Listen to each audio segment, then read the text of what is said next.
11 जुलाई को chief minister Omar Abdullah ने श्रीनगर में एक बड़ी रैली के दौरान बीजेपी पे बड़ा हमला किया था। उन्होंने कहा कि बीजेपी के एक सुप्रीम कोर्ट के नेता हैं, सुप्रीम कोर्ट में काम करते हैं, एडवोकेट हैं, उन्होंने एक सिटिंग एमएलए पार्टी के जो कि नेशनल कॉन्फ्रेंस से बिलोंग करते हैं जम्मू से, उनको 20 से 30 करोड़ रुपए की ब्राइब देने की कोशिश की। मिनिस्टर बर्ग भी उनको कहा गया कि उनको मिलेगा, रेस्टोरेंट स्टेटहुड भी हो सकता है। उसके बाद बीजेपी हमलावर हो गई और बीजेपी ने धमकी दी, वार्न किया कि नेशनल कॉन्फ्रेंस वाइस प्रेसिडेंट और चीफ मिनिस्टर को ये प्रूव करना पड़ेगा ये एलिगेशन, अदरवाइज डिफेमेशन केस होगी। और आज बीजेपी ने एक्शन मोड लिखते हुए पार्टी ने एक लीगल नोटिस भेजी है चीफ मिनिस्टर उमर अब्दुल्ला को थ्रू प्रमुख सेठ, एडवोकेट प्रमुख सेठ, ये एडवोकेट हैं, स्पोक्स पर्सन भी है पार्टी के और जम्मू कश्मीर हाई कोर्ट में एडवोकेट भी हैं। इनके थ्रू ये नोटिस भेजी गई है और इसमें चीफ मिनिस्टर उमर अब्दुल्ला से कहा गया कि वो 7 दिन तक अपने बयान को वापस ले, प्रूव करे अपने एलिगेशंस को या बयान वापस ले, माफ़ी मांगे, नहीं तो 100 करोड़ रुपए का डिफेमेशन केस होगा उनके खिलाफ। प्रमुख सेठ से हम बात करना चाहेंगे, उनसे जानना चाहेंगे कि क्या है ये मामला, क्या ये डिफेमेशन में इसमें कंटेंट क्या है और किस तरह से पार्टी इसको आगे लेने की जा रही है। आपका न्यूज़ 18 में आप बात करने के लिए बहुत बहुत शुक्रिया। सबसे पहले जानना चाहूँगा कि ये जो लीगल नोटिस है इसको उनको भेजने की क्या ज़रूरत पड़ी और क्या ये पूरा मामला है? धन्यवाद समीर जी।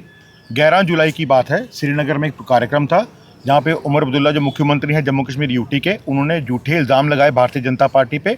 उन्होंने कहा कि भारतीय जनता पार्टी का एक सीनियर लीडर है, एक जो सुप्रीम कोर्ट का लॉयर भी है और साथ में ऑफिस बेरर भी है, उसने 20 से 30 करोड़ ऑफर किए उनके एक एमएलए को जो जम्मू प्रोविंस से हैं। साथ में कहा कि उनको मंत्री बनाएंगे। झूठे इल्ज़ाम, बिल्कुल फ्रेब, फ्रॉड, बेबुनियाद। हमने एक पीसी की उस दिन शाम को और हमने कहा कि सबूत दीजिए। कल दोबारा एलओपी साहब ने दोबारा पीसी की और बोला कि सबूत दीजिए। 2 दिन हो गए हैं, कोई सबूत नहीं दिया गया क्योंकि कुछ है ही नहीं है। झूठ है, फ्रेब है, फ्रॉड है और झूठे एलिगेशन जो भारतीय जनता पार्टी पे लगाए हैं।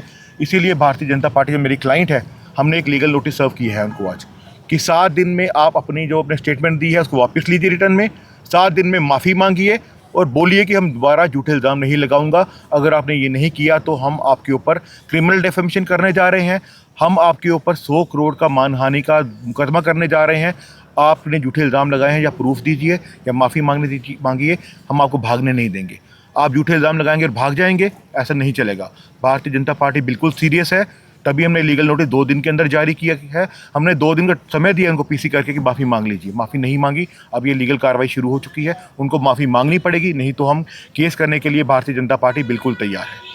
चीफ मिनिस्टर के खिलाफ आप डिफेमेशन केस करने जा रहे हैं, क्या आपको लगता है कि उनको पहले जो है, क्योंकि आपकी पार्टी के लगातार लोग भी कह रहे हैं कि वो एक कॉन्स्टिट्यूशनल पोस्ट पे हैं, उनको एक जिम्मेदारी का एहसास होना चाहिए था और इस तरह की एलिगेशन लगानी नहीं चाहिए थी। अगर लगा रहे थे तो कोई प्रूफ देना चाहिए था। देखिए, वो इतनी बड़ी पोजीशन पे मुख्यमंत्री हैं जम्मू कश्मीर के, लेकिन झूठे इल्ज़ाम लगाए हैं। क्यों?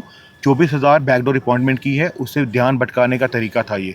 उनको लगा मैं ये झूठे इल्ज़ाम लगाऊंगा और भाग जाऊंगा। भारतीय जनता पार्टी विश्व की सबसे बड़ी पार्टी है, 14 करोड़ एक्टिव मेंबर हैं। प्रधानमंत्री मोदी जी तीसरी बार चुन के आए हैं, लोग उनसे प्यार करते हैं, उनको दुनिया भर के लोग उनको विश्व गुरु कहते हैं, उनको दुनिया भर के लोग आज समय मेडल दे रहे हैं अपनी कंट्रीज़ का। और ऐसी पार्टी पे इल्ज़ाम लगाएंगे झूठे?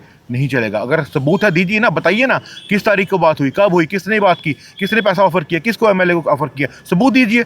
है ही नहीं सबूत, सिर्फ झूठ था। और जब झूठ से फंस गए हैं वो, अपने उनको लगा था कि मैं झूठ बोलूँगा, लोग उस बातों में रहेंगे, मेरी जो नाकामियाँ फेल हो जाएंगी। अब देखिए, खाली होम को छोड़ के हर डिपार्टमेंट उमर के पास है।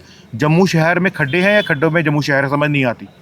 पीडब्ल्यूडी के मंत्री उनकी है ना, डिप्टी सीएम। तो क्या आपको लगता है कि ध्यान भटकाने की कोशिश है? बिल्कुल ध्यान भटकाने की कोशिश है। बुरी हालत है, लोग त्रस्त हैं। 2 साल हो रहे हैं, कुछ काम नहीं किया, बस एक ही रट लगाई है स्टेटहुड की। भाई साहब, स्टेटहुड मिलेगा, समय आने में मिलेगा। अच्छा, ये मुझे बताइए कि जो इसका, क्योंकि आप एडवोकेट भी हैं, लीगली अगर हम हमें समझाने की कोशिश करेंगे, अगर उन्हें माफ़ी नहीं मांगी तो उसके बाद क्या प्रोसेस रहेगा? अगर वो माफ़ी नहीं मांगते तो एक हम क्रिमिनल केस करेंगे, क्रिमिनल डिफेमेशन 356 बीएनएस भारतीय न्याय संहिता। उसके अलावा हम 100 करोड़ का सिविल केस करेंगे डैमेजेस के लिए कि आपकी इस झूठे इल्ज़ामों से हमारी रेपुटेशन डैमेज हुई है। हम सिविल केस भी करने जा रहे हैं, हम क्रिमिनल केस भी करने जा रहे हैं। क्रिमिनल केस में सज़ा होने पर अप टू 2 ईयर्स की इम्प्रिजनमेंट है, इसमें 2 साल तक की सज़ा है क्रिमिनल डिफेमेशन में। और सिविल में हम 100 करोड़ का मानहानि का केस करेंगे कि आपकी रेपुटेशन खराब हुई है भारतीय जनता पार्टी की, आपकी वजह से 100 करोड़ रुपये आपको हर्जाना देना पड़ेगा। दोनों केस हम करने जा रहे हैं। क्लियर इंस्ट्रक्शन है भारतीय जनता पार्टी और श्री सतपाल शर्मा जी हमारे अध्यक्ष हैं बीजेपी के, एमपी हैं, उनकी क्लियर इंस्ट्रक्शन है भारतीय जनता पार्टी की तरफ से। न्यूज़ 18 से बात करने के लिए शुक्रिया। तो ये प्रमुख सेठ हैं, एडवोकेट प्रमुख सेठ कह रहे हैं कि अगर चीफ मिनिस्टर ने माफ़ी नहीं मांगी तो क्रिमिनल केस भी फाइल होगा, डिफेमेशन केस भी फाइल होगा। इसलिए ये जाहिर है कि नेशनल कॉन्फ्रेंस और बीजेपी के बीच जो लफ्ज़ी जंग है वो अब सड़कों पे आ गई और सड़कों के बाद अब ये कोर्ट में जा रही है। नेटवर्क 18 के लिए मैं समीर भट्ट।